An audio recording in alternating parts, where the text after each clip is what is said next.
Tech Time Traveler here, and this is a Friday afternoon rant in 3D Voodoo Technicolor. Not really a rant, more like a lament. And what this is about, the keyboard guys. I'm just going to use that phrase. I'm not going to use some of the other words that people in our vintage computing hobby use, because, I don't really begrudge these guys too much. But anyway, just to give a background, you can behold this auction here. Which I found, it just sort of showed up on my feed, and being familiar with this style of keyboard, because I have the exact same keyboard with different color keys in my TV typewriter, I thought, oh, that's really cool. And then I kind of looked back about 10 minutes or 20 minutes later, and it had escalated to this, and I was like, oh, God. And I figured, okay, it's got to be keyboard guys, because, that's the kind of thing they do.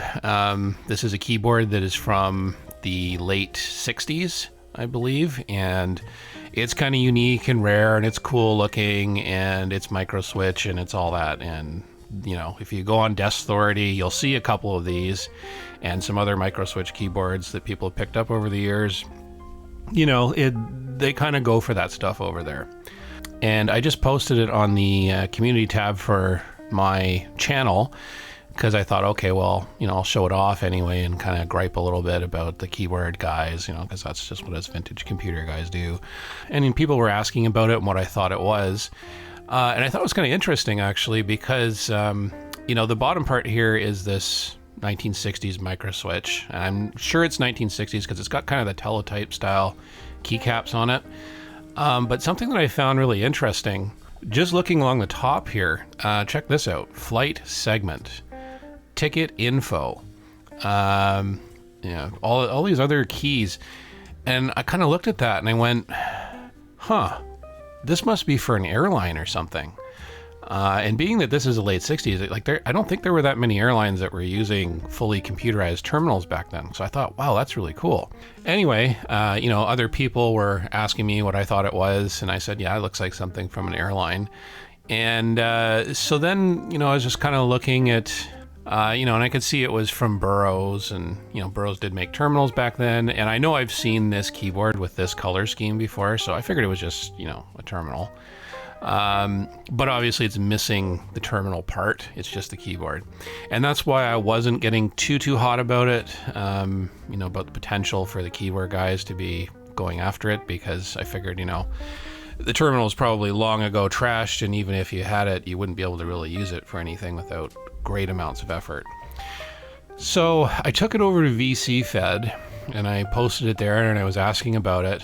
And lo and behold, Al Caso, who works for the Computer History Museum, or works with it, not only was able to identify what it was originally from, but also was able to find the actual terminal, which was in a separate listing with the same seller. So you know where this is going, right? Yeah, the seller basically took two things that belong together, and he split them up, and, we know why, because the keyboard is obviously going to be worth a fair number of dollars to the keyboard guys, and the keyboard guys are not going to want the terminal, usually. It's just a big, heavy thing, and, they really just want the keyboard. Usually they go and, scrap the innards out of it and rewire it for something. Sometimes they keep it preserved as is. But yeah, so that was kind of frustrating. And you can see it's got buttons also on the monitor that relate to airline stuff. We've got a seat map, I think that's flight info. So it's pretty cool, right? I mean, you can imagine getting on a, 727 back in the late 60s, early 70s, and somebody using something like this. But actually, according to Al, it turns out that this was part of a test project, I guess, if I've got it right, called George. And basically the theme was let George do it. And this is a testimonial from somebody who worked in it. And basically, George was to be TWA, which is an airline, if you don't know, their first try at a passenger reservation system. When hired, I heard that TWA had been going to go to IBM, but somehow changed their mind and initially decided to use Burroughs hardware. It was also said that TWA then expanded the choice to include system software development by Burroughs, with TWA doing the application software. I cannot vouch for the veracity of the secondhand info. But yeah, this guy was basically involved in the project. And if you want to see this, it's posted under VC Fed under the topic. I don't even remember what way. I don't even remember what topic I put it under, but if you look around, you'll find it. And apparently, TWA ended up not using it, and they actually went back to IBM and set up with it. And I did a little bit of research myself, just out of curiosity, and I actually stumbled on this article in American Aviation, which is available through Google Books under Transport. And lo and behold, there's our machine right there. And note how they're referring to it as being TV-like. I saw that reference in a few places and various other publications about this system. And, you know, that's kind of neat because, you know, this is the late 60s. Computer terminals with CRT-based displays are not that common in the workplace. And so they're basically searching for words to describe it that average people can understand. And it says, TWA takes giant step towards automation, fully automated centralized reservation system to link 2,000 agents and provide total information to management by mid-1968. And so, this article basically just explains what they were doing. They basically were using a Burroughs Corporation D830 computer system, which would be housed somewhere. And then TWA, for their part, was going to program the software. Now, let's see here. The TWA version will have 2 high-speed processors, each of which is capable of 4 million operations per second, and 40 disk file systems, which can store 650 million characters of information. Yeah, they didn't really go with bytes back then. They kind of went with characters just to, I guess, use language that people understood. Each of the 2,000 agent sets in the US has instantaneous access to the stored data, which is, you know, something we take for granted now in the internet era, but back then that would have involved a fair bit of work to put that together. Basically the agent sets will eliminate the need for written records. So yeah, this is basically one of the first attempts at making an airline reservation system fully electronic. So that's pretty cool. I think this picture here is the facility where the computer was supposed to go. And I went and did a little bit more research to follow up on that because I was curious why the thing fell apart. And we can see in this Boston Globe article from 1970, TWA and Burroughs actually sued each other over this. From what I've read from other sources, basically Burroughs was providing the hardware and TWA was designing the software. And essentially what ended up happening was the software started to bog down once they started adding, you know, thousands of users to it.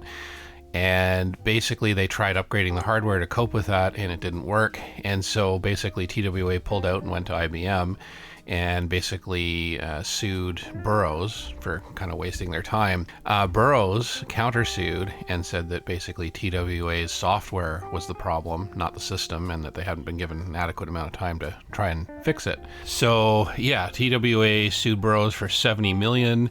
Burroughs countersued for $11.5 million. And it just kind of goes on in this article here about how that all went down. TWA ended up using an advanced version of the PARS system developed by IBM, utilizing an IBM Model 360-65 or 360-75 computers, and that was to be implemented in 1971. And it looks like that lawsuit went on for about 2 years, and then basically they settled it out of court. And yeah, it looks like Burroughs took a charge against their 1972 earnings of nearly $5 million. TWA, I guess they sort of won the argument because it's saying here that apparently they will benefit in future years from the settlement, which appeared to total in value about half of the $70 million. So they got about $30 million out of it. So maybe it was Burroughs hardware. I don't know. But kind of an interesting story. So it just makes this terminal all that more interesting and historic to me. And that just makes it more frustrating to see it being parted out like this. So yeah, it basically was scrapped, and what you have here in the auctions, at least according to Al, might be probably the only pieces of it you will ever see anywhere, because it was a one-off kind of project. It was from 1960s. There wouldn't have been very many of these things made. And yeah, it's gone. So pretty cool. Probably not the sort of thing I would normally go for, just because, it's kind of a static piece. And I mean, it looks really cool, but it's big and heavy, which means the shipping on it's going to be a freaking nightmare. And, it's not like you can easily hook it up to something and use it for something else. I'd almost be reluctant to do that, just because, it kind of belongs to, almost belongs in a museum, I think. Yeah, but anyway, like I said before, you can see kind of what the seller did here. He went, the keyboard's worth some money, this maybe not so much, and I'll just split them off and I'll sell the keyboard to the crazy keyboard guys, and off we go. Now, I did email the seller about this. I kind of asked him, if there was any chance he could just cancel the auctions and put the two things together, because it would be nice to keep them together. And he was very polite, but he basically said, I don't want to cancel the auctions when we've got bids on them. And, I didn't realize that they were that important. I'm kind of rolling my eyes a little bit, because it's like, let's see, they're both from Burroughs and they both look pretty early. And I think you probably got them both together. So probably you had some idea that they kind of belong together. But yeah, I guess, he doesn't want to put them together, partly because the auctions are already underway, maybe, and partly because, if he does, then that makes the value maybe come down a little bit, because, you're dealing with shipping something that is very, very heavy and fragile as well. So yeah, the rant part of my video here is just, I'm really getting frustrated with this stuff happening. I don't begrudge people their hobbies, and I don't want to make too much fun of the mechanical keyboard guys, although sometimes I admit I find some of their descriptions and excitement about different key switches and stuff to be bordering almost on fetish. Like, it's just some of the things I've seen them say or talk about in videos, and it's just like, dude, it's a switch. It's kind of like those really extreme audiophile guys that are trying to tell you that this or that is really, really different, and you can really hear the difference when you can't. Now, I realize those of us of the $700,000 PCB fragment that happens to have the word Apple on it tribe probably shouldn't be critiquing other people's weird, expensive hobbies.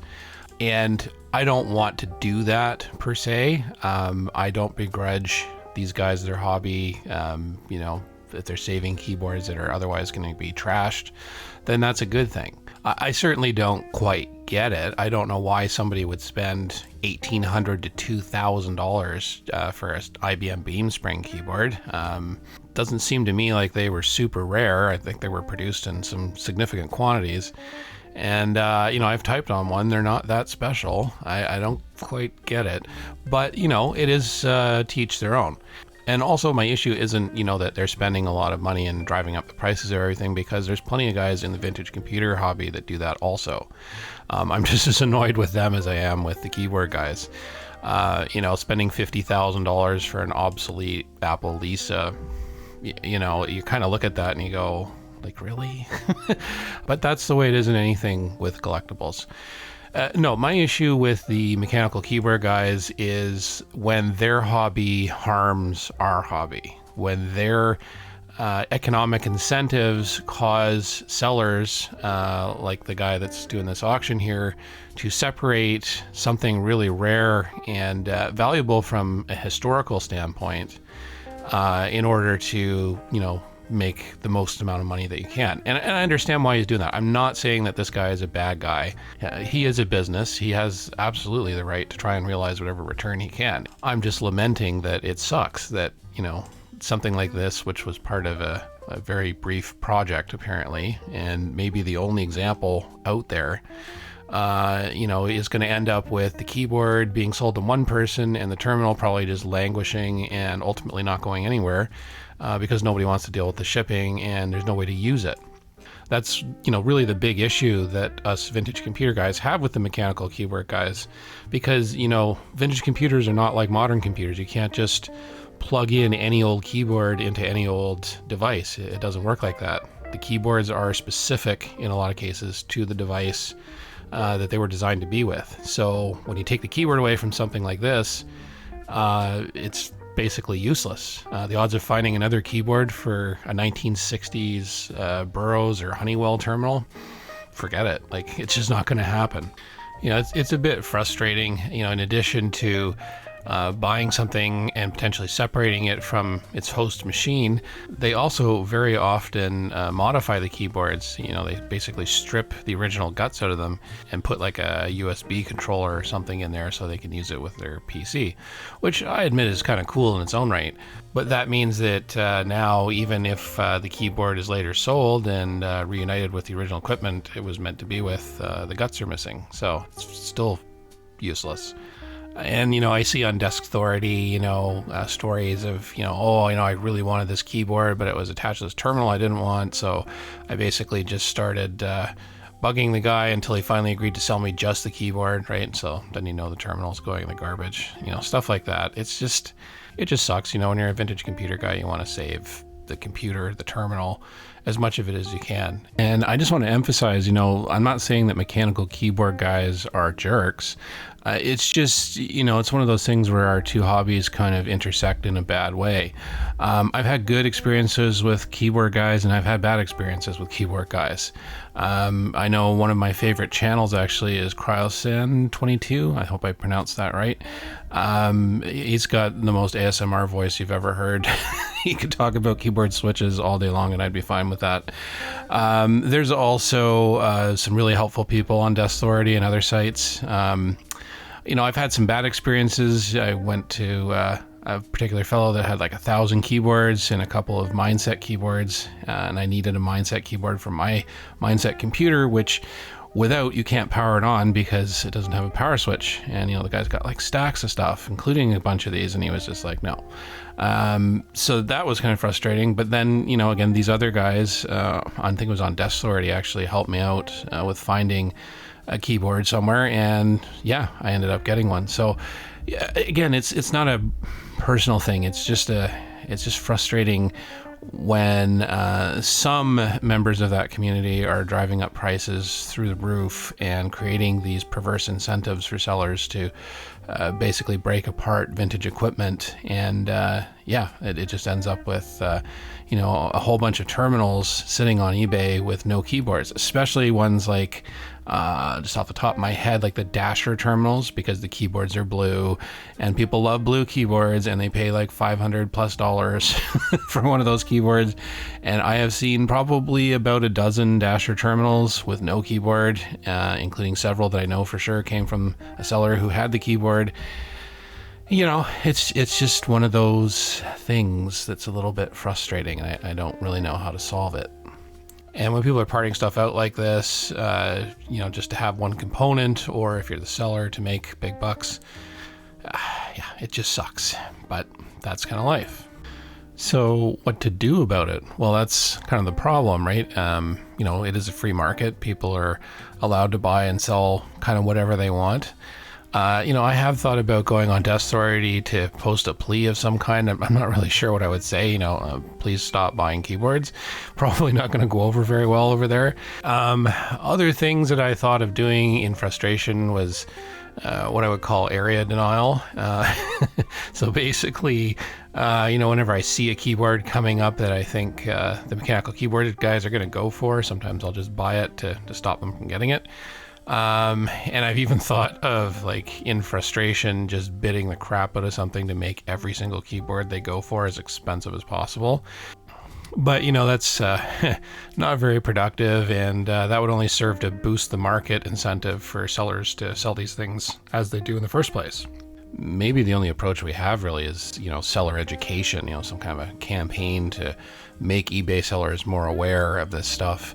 Certainly the guys that are selling keyboards by themselves, there's not really much we can do there, but the guys that are actively parting out equipment, we can kind of, I don't want to say name and shame, but, get in their faces a little bit and say, guys, this is kind of destroying history here. Is there any way we can persuade you not to do this? and just, hope for the best. Obviously, sellers are going to do, whatever is in their best interest. But I don't think it's necessarily a bad thing for us vintage computer guys to stand up and make it more known, that this is kind of destructive in a way.